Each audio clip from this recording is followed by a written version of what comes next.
Hi friends, నేను మీ శ్రావణ సంధ్యని. ఈరోజు హైదరాబాద్లో ఒక ఎగ్జిబిషన్లో టైటానిక్ షిప్ సెట్ వేశారండి. అది చూపించిపోతున్నాను. చాలా బాగా వేశారనిపించింది నాకైతే. ఇది షిప్ లోపలికి ఎంట్రన్స్ అయినప్పుడు టైటానిక్ అనే నేమ్తో అలా హీరో హీరోయిన్ బొమ్మలు పెట్టిన తర్వాత ఇలా లోపలికి ఎంటర్ అవుతున్నాం కదండి. ఇక్కడ నడుస్తుంటే ఈ కార్పెట్ ఇదంతా చాలా బాగుంది.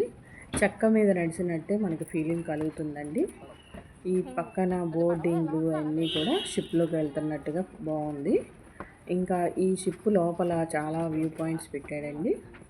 ఈ బొమ్మలు, ఫోటో ఫ్రేమ్స్, హీరోయిన్ బొమ్మలు చాలా చోట్ల పెట్టారండి. బాగుంది అనిపించింది. చాలామంది విజిటర్స్ కూడా వస్తున్నారు. ఇలా షిప్లో నడుస్తుంటే షిప్ ఫీలింగ్ అయితే వచ్చిందండి. ఇది చూడండి, లోపలికి వచ్చిన తర్వాత ఇది వ్యూ పాయింట్. చూడండి, అందరూ బాగా ఎంజాయ్ చేస్తున్నారు. ఇట్లా మెట్లు దిగి ఇట్లా లోపలికి వెళ్ళాలి. షిప్లో రూమ్స్ ఎలా ఉంటాయో అలాగే డిజైన్ చేశారు. ఫర్నిచర్ కూడా పెట్టారండి. ఓల్డ్ టైప్ సోఫాలు, బీరువాలు అలాంటివి కూడా పెట్టారు. ఇంకా hero heroine different still photo frames కూడా పెట్టారండి. వాటి దగ్గరే పిల్లలు అందరూ ఫొటోస్ కూడా దిగుతున్నారు. చాలా బాగుంది అనిపించింది. మంచిగా ఎంటర్టైన్మెంట్ అయ్యారండి అందరూ. అలా షిప్లోంచి మళ్ళీ బయటికి వచ్చేస్తే ఇది ఎగ్జిబిషన్ అండి.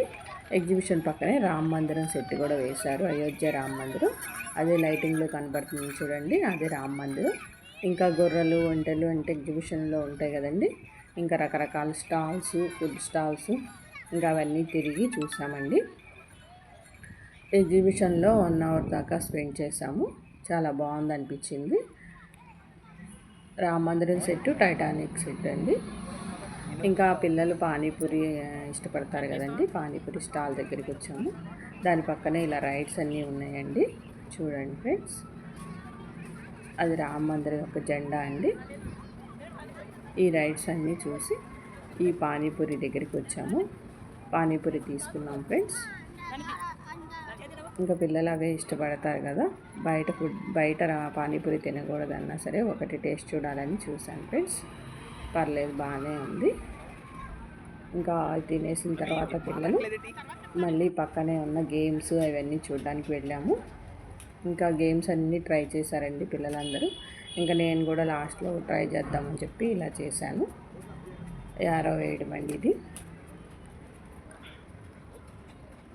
ఈ స్టాల్స్ అన్నీ తిరిగిన తర్వాత మళ్ళీ పక్కనే ఉన్న రామ మందిరం సెట్కి వెళ్ళామండి. అయోధ్య రామ మందిరం సెట్ కూడా మొత్తం తిరిగి చూసి చూడండి ఎంత బాగుందో. లైటింగ్లో మేఘాలను అంటుకున్నట్టుగా అయోధ్య రామ మందిరం లోపల బాలరాముడు కూడా చూడండి ఫ్రెండ్స్ ఎంత బాగున్నారు.